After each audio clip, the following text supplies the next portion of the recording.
Episode के शुरू में जया का सीन दिखाया जाता है जहां पर एक आदमी बोलता है कि मैं जीत चुका हूं, जिसे सुनकर वो दूसरा पर्सन उसका हाथ पकड़ लेता है और वो बोलता है कि मैं तुम्हें अपने पैसे नहीं ले जाने दूंगा।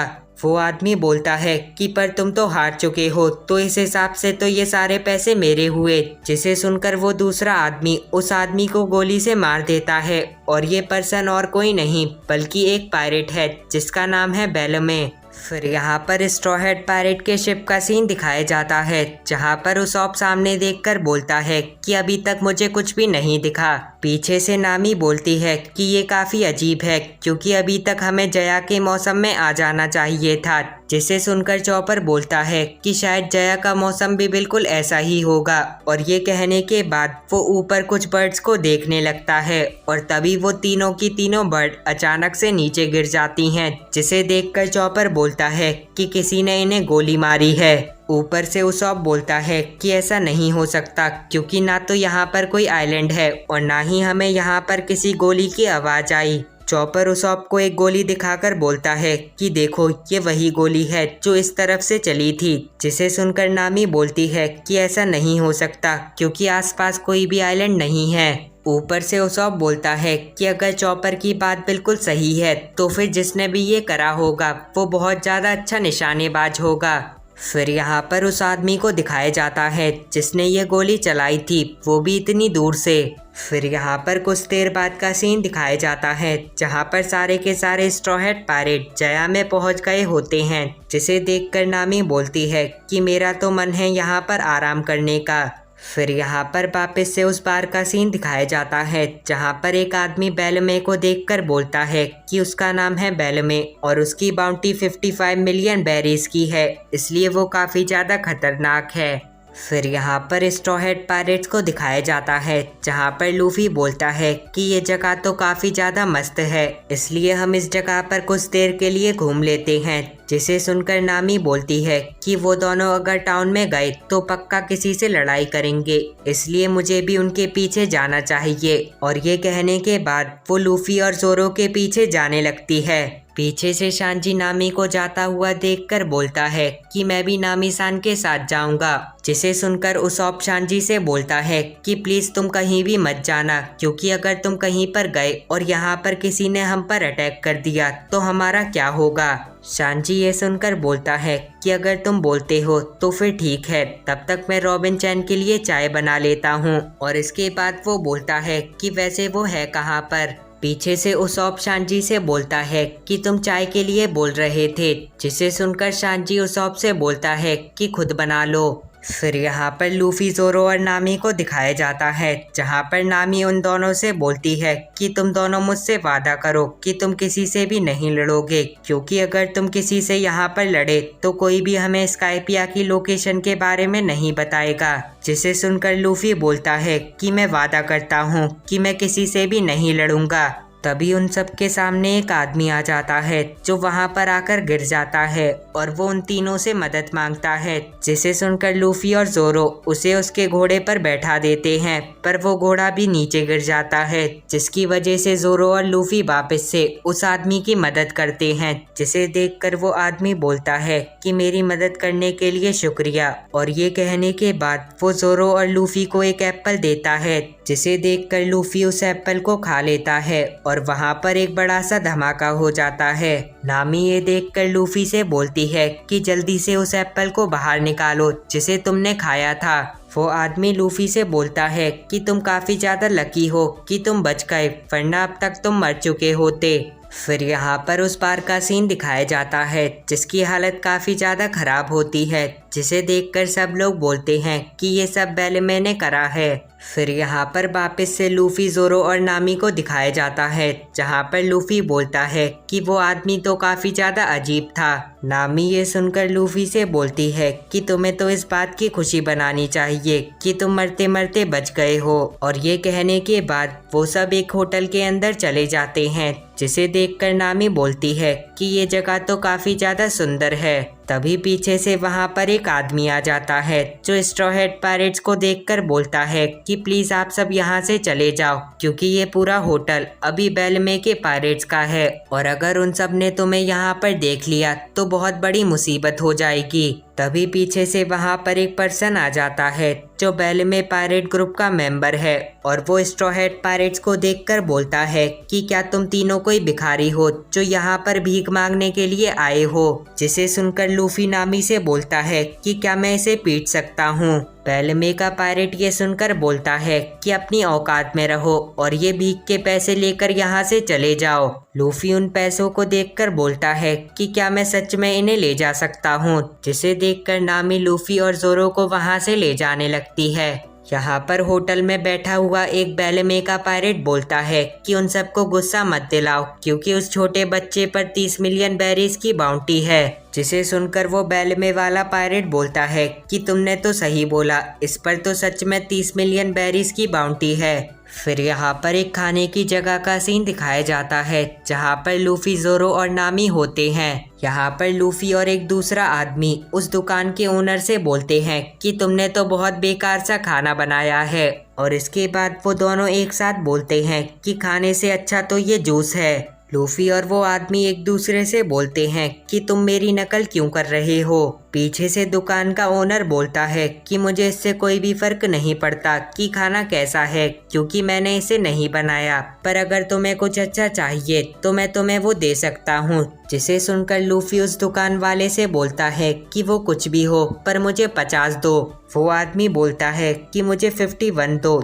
जिसे सुनकर लूफी और उस आदमी के बीच में लड़ाई शुरू हो जाती है और वो दोनों एक साथ बोलते हैं कि तुम्हारी दिक्कत क्या है। पीछे से जोरो उन दोनों से बोलता है कि क्या तुम दोनों बिल्कुल पागल हो जो बिना बात के ही लड़ रहे हो। वो आदमी लूफी से बोलता है कि क्या तुम कोई पायरेट हो। जिसे सुनकर लूफी बोलता है कि तुमने सही बोला, मैं एक पायरेट हूँ। वो पर्सन लूफी से बोलता है कि तुम्हारी बाउंटी कितनी है। जिसे सुनकर लूफी बोलता है कि 30 मिलियन। वो पर्सन ये सुनकर गुस्सा हो जाता है और वो लूफी से बोलता है कि तुम झूठ क्यों बोल रहे हो, क्योंकि तुम्हारी बाउंटी इतनी नहीं हो सकती। लूफी उस आदमी से बोलता है कि मैंने झूठ नहीं बोला। पीछे से शॉप का ओनर बोलता है कि यहाँ पर लड़ाई मत करो और यहाँ से चले जाओ। जिसे सुनकर वो आदमी वहाँ से चला जाता है और रास्ते में उसे बेलमे दिखता है जो उसी खाने की जगह पर जा रहा होता है और वो अंदर आकर लूफी से बोलता है कि क्या तुम वही पायरेट हो जिसके ऊपर 30 मिलियन बेरीज की बाउंटी है। जिसे सुनकर लूफी बोलता है कि हाँ, तुमने सही बोला, पर क्या तुम्हें मुझसे कुछ काम है। बेलमे उस दुकान के ओनर से बोलता है कि इस बच्चे को वो दो जो ये खाना चाहता है। जिसे सुनकर लूफी बेलमे से बोलता है कि तुम तो बहुत ज़्यादा अच्छे निकले, और ये कहने के बाद वो जूस को पीने लगता है। पर तभी बेलमे लूफी को ऊपर से मार देता है। जिसे देखकर जोरो उस पर अपनी तलवार रख देता है और वो बोलता है कि तुमने मेरे कैप्टन को क्यों मारा। यहाँ पर लूफी उठ जाता है। जिसे देखकर बेलमे बोलता है कि तुम ज़्यादा देर तक जिंदा नहीं रह पाओगे। पीछे से नामी बोलती है कि शायद अब लड़ाई होने वाली है और इसके बाद वो बोलती है कि अगर मैं पहले ही स्काइपिया जाने का रास्ता पूछ लूं तो फिर ठीक रहेगा। और ये कहने के बाद वो उस दुकान के ओनर से बोलती है कि क्या तुम मुझे स्काइपिया के बारे में बता सकते हो, क्योंकि हमें वहां पर जाना है। जिसे सुनकर सब काफी ज्यादा चौंक जाते हैं और इसके बाद वो सब हंसने लगते हैं और बेलमे उन तीनों से बोलता है कि क्या तुम सच में इन बेकार बातों पर यकीन करते हो कि हवा में एक आइलैंड है। और इसके बाद वो बोलता है कि मेरी बात सुनो, क्योंकि अभी हम सब नई जनरेशन में हैं और इस जनरेशन में ना तो स्काइपिया है और ना ही वो लोग हैं जो वन पीस जैसे खजाने को ढूंढना चाहते हैं जो असलियत में है ही नहीं। और इसके बाद वो बोलता है कि असलियत तो ये है कि अब वो ज़माना चला गया जहाँ पर लोग सपने देखा करते थे, और सच तो ये है कि ना तो स्काइपिया है और ना ही वन पीस है। जिसे सुनकर लूफी काफ़ी ज़्यादा गुस्सा हो जाता है। बेलमे लूफी से बोलता है कि न्यू जनरेशन में सपने देखने वालों के लिए कोई भी जगह नहीं है, और ये कहने के बाद वो लूफी को एक पंच मार के गिरा देता है। जिसे देखकर वहां पर बैठे बेलमे के पायरेट लूफी को देखकर उस पर बहुत सारी चीजें फेंकने लगते हैं और वो उन तीनों से बोलते हैं कि तुम तीनों यहाँ से चले जाओ, क्योंकि तुम्हारे लिए यहाँ पर कोई भी जगह नहीं है। नामी ये देखकर लूफी और जोरो से बोलती है कि जो वादा मैंने तुमसे करा था उसे छोड़ो और इन सब की बैंड बजा दो।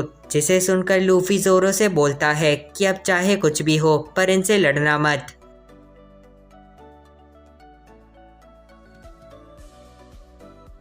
फिर यहाँ पर कुछ देर बाद का सीन दिखाया जाता है जहाँ पर सब लोग स्ट्रॉ हैट पायरेट्स को देखकर हंस रहे होते हैं और यहाँ पर लूफी और जोरो की हालत काफ़ी ज़्यादा बुरी होती है। जिसे देखकर नामी उन दोनों से बोलती है कि तुम दोनों ऐसा क्यों कर रहे हो, तुम्हें तो अब तक उन सब की बैंड बजा देनी चाहिए थी।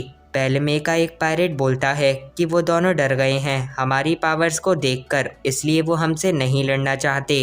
यहाँ पर नामी अपने मन में बोलती है कि वो दोनों ऐसा क्यों कर रहे हैं जबकि वो उन सबको आसानी से हरा सकते हैं। बेलमे लूफी और जोरो से बोलता है कि तुम तीनों बस एक कीड़े हो जो हमसे कभी भी नहीं जीत सकते, और ये कहने के बाद वो उन दोनों को मारने लगता है। पर अभी भी लूफी और जोरो उसके ऊपर हमला नहीं करते। जिसे देखकर बेलेमे का एक साथी नामी से बोलता है कि इन बेकार पायरेट्स को छोड़ो और हमारी नई जनरेशन के पायरेट्स की मेंबर बन जाओ। जिसे सुनकर नामी बोलती है कि अपना मुंह बंद रखो क्योंकि अगर वो दोनों चाहते तो वो तुम्हें आराम से मार सकते थे। सब लोग नामी की बात सुनकर उस पर हंसने लगते हैं और वो बोलते हैं कि अगर तुम्हें अपनी जान प्यारी है तो अपने दोस्तों को लेकर यहाँ से चले जाओ, वरना हम तुम्हें और तुम्हारे दोस्तों को यहीं पर ही मार देंगे। जिसे सुनकर नामी लूफी और जोरो को वहाँ से लेकर वहाँ से बाहर चली जाती है और उसके मन में अभी यही बात है कि लूफी और जोरो उन सब से क्यों नहीं लड़े। तभी नामी के सामने वही आदमी आ जाता है जो लूफी से खाने की दुकान पर मिला था और वो नामी को देखकर बोलता है कि तुम इतना ज़्यादा गुस्से में क्यों हो जबकि तुम्हारे दोस्त जीत चुके हैं। और इसके बाद वो बोलता है कि स्काई आइलैंड सच में होता है। यहाँ पर लूफी और जोरो उठ जाते हैं। जिसे देखकर वो आदमी बोलता है कि जिस नई जनरेशन के बारे में वो पायरेट बोल रहे थे वो बस बिल्कुल एक बकवास है, क्योंकि वो सब ये मानते हैं कि वो जमाना अब चला गया जहाँ पर पायरेट सपने देखा करते थे। और इसके बाद वो लूफी और बाकी सबसे बोलता है कि लोगों के सपने का कभी भी अंत नहीं हो सकता। पीछे से वहाँ के सारे लोग स्ट्रॉ हैट पायरेट और उस आदमी पर हंसने लगते हैं। जिसे देखकर वो आदमी लूफी से बोलता है कि वो लोग बस हम पर हंस सकते हैं। और इसके बाद वो बोलता है कि कुछ लड़ाई ऐसी होती हैं जिन्हें लड़ने का कोई भी फायदा नहीं होता। और ये कहने के बाद वो आदमी बोलता है कि मैं आशा करता हूँ कि तुम सब स्काइपिया में ज़रूर पहुँच जाओगे। और ये कहने के बाद स्ट्रॉ हैट पायरेट और वो आदमी वहाँ से जाने लगते हैं। यहाँ पर नामी लूफी से बोलती है कि शायद उस आदमी को स्काइपिया के बारे में पता था। जिसे सुनकर जोरो बोलता है कि वो आदमी अकेला नहीं था क्योंकि उसके साथ और भी लोग थे, और इसका मतलब ये है कि वो अपने क्रू के साथ था और वो एक पायरेट है। फिर यहाँ पर स्ट्रॉ हैट पायरेट के शिप का सीन दिखाया जाता है जहाँ पर उसॉप शिप को सही कर रहा होता है और वो बोलता है कि नेवी के हमले की वजह से हमारी शिप की हालत काफ़ी ज़्यादा ख़राब हो गई है। जिसे सुनकर शांजी उसॉप से बोलता है कि तुमने सही बोला, हमें एक नई शिप ले लेनी चाहिए। उसॉप शांजी से बोलता है कि तुम ये क्या बोल रहे हो, क्या तुम्हें ये बात नहीं पता कि ये शिप मेरे एक दोस्त ने मुझे दी थी, इसलिए ये मेरे लिए बहुत ज़्यादा खास है। जिसे सुनकर शांजी बोलता है कि अगर ऐसी बात है तो फिर ठीक है, पर यह शिप ज़्यादा देर तक नहीं टिक पाएगी। उसॉप और चॉपर ये सुनकर शांजी से बोलते हैं कि हम तुम्हें एक नई शिप नहीं लेने देंगे। फिर यहाँ पर लूफी, जोरो और नामी को दिखाया जाता है जो अपनी शिप पर आ गए होते हैं। जिसे देखकर उसॉप लूफी से बोलता है कि तुम्हारे इतनी ज़्यादा चोट कैसे लग गई। लूफी उसॉप से बोलता है कि ये सब टाउन में रहने वाले पायरेट्स ने करा है। पीछे से नामी जोरो और लूफी से बोलती है कि तुम दोनों तो बिल्कुल पागल हो, क्योंकि तुम उन सबको हरा सकते थे पर तब भी तुमने उनसे लड़ाई नहीं करी। यहाँ पर चॉपर नामी से बोलता है कि क्या तुम्हें स्काइपिया के बारे में कुछ पता चला। जिसे सुनकर नामी बोलती है कि अपना मुंह बंद रखो, क्योंकि वो सब मेरे ऊपर हंस रहे थे जब मैंने स्काइपिया के बारे में बात करी। तभी पीछे से वहाँ पर रॉबिन आ जाती है। जिसे देखकर लूफी रॉबिन से बोलता है कि तुम इतने टाइम से कहाँ पर थी। रॉबिन लूफी से बोलती है कि मैं बस स्काइपिया के बारे में जानकारी जमा करने के लिए गई थी, और ये कहने के बाद वो लूफी को एक जगह का मैप दिखाती है और वो उन सब से बोलती है कि अभी हम सब मॉक टाउन में हैं और दूसरी तरफ जो तुम एक्स का निशान देख रहे हो वहाँ पर एक आदमी रहता है जिसका नाम है क्रिकेट। और इसके बाद वो बोलती है कि पहले वो इसी टाउन में रहता था, पर वो आदमी सपने देखने वालों में से था, इसलिए यहाँ के लोगों ने उसे टाउन से निकाल दिया। और इसके बाद वो बोलती है कि अगर हम उसके पास गए तो पक्का स्काइपिया का रास्ता पता कर पाएंगे, जिसे सुनकर लूफी बोलता है कि तो फिर तो ठीक है, हम सब इसी आदमी के पास जाएंगे। फिर यहाँ पर एक दूसरे शिप का सीन दिखाया जाता है जहाँ पर एक हिप्पो जैसा दिखने वाला आदमी स्ट्रॉ हैट पायरेट के शिप को देखकर बोलता है कि वो शिप किसका है। यहाँ पर शांजी उस दूसरी शिप को देखकर बोलता है कि ये तो बिल्कुल उसी पहले वाले बंदर का साथी लगता है। यहाँ पर वो हिप्पो स्ट्रॉ हैट पायरेट से बोलता है कि तुम सब यहाँ पर क्यों आए हो, जिसे सुनकर लूफी उस हिप्पो से बोलता है कि तुम तो बिल्कुल किसी जानवर की तरह लगते हो। और ये सुनने के बाद वो हिप्पो गुस्सा हो जाता है और इसके बाद वो लूफी से बोलता है कि क्रोकोडाइल अब हार चुका है और इसलिए अब एक वॉरलॉर्ड की जगह खाली है और मैं चाहता हूँ कि मैं एक वॉरलॉर्ड बनूँ। और इसके बाद वो लूफी से बोलता है कि मैंने अपने बाल 25 साल से नहीं काटे हैं, जिसे सुनकर लूफी बोलता है कि ये तो पागलपंती है। हिप्पो मैन लूफी से बोलता है कि अगर तुम्हें यहाँ से जाना है तो तुम्हें मुझे पैसे देने पड़ेंगे, जिसे सुनकर उसॉप बोलता है कि अब तो मैं पक्का बोल सकता हूँ कि ये उसी बंदर का साथी है। हिप्पो मैन ये सुनकर बोलता है कि वो बंदर मेरा भाई है, तुमने उसके साथ क्या करा। लूफी हिप्पो मैन से बोलता है कि हमने उसे लात मार के समुद्र में फेंक दिया था, जिसे सुनकर वो हिप्पो काफ़ी ज़्यादा गुस्सा हो जाता है और वो बोलता है कि मैं अपने भाई का बदला लूँगा। और ये कहने के बाद वो गाना गाना शुरू कर देता है, जिसकी वजह से उसकी शिप और साथ ही स्ट्रॉ हैट पायरेट की शिप भी टूटने लगती है, जिसे देखकर उसॉप बोलता है कि इसकी आवाज़ तो काफ़ी ज़्यादा खतरनाक है और अगर हम जल्दी से जल्दी यहाँ से नहीं निकले तो हमारी पूरी की पूरी शिप टूट जाएगी। और ये कहने के बाद स्ट्रॉ हैट पायरेट उस हिप्पो मैन से बचकर वहाँ से चले जाते हैं। फिर यहाँ पर एक बार का सीन दिखाया जाता है जहाँ पर एक आदमी बोलता है कि एक अजीब सी लड़की जिसका नाम था रॉबिन, उसने सब लोगों को हरा दिया। और इसके बाद उसने पूछा कि क्रिकेट कहाँ पर रहता है, जिसे सुनकर पीछे बैठा हुआ बैल में बोलता है कि शायद मुझे भी क्रिकेट के पास जाना चाहिए।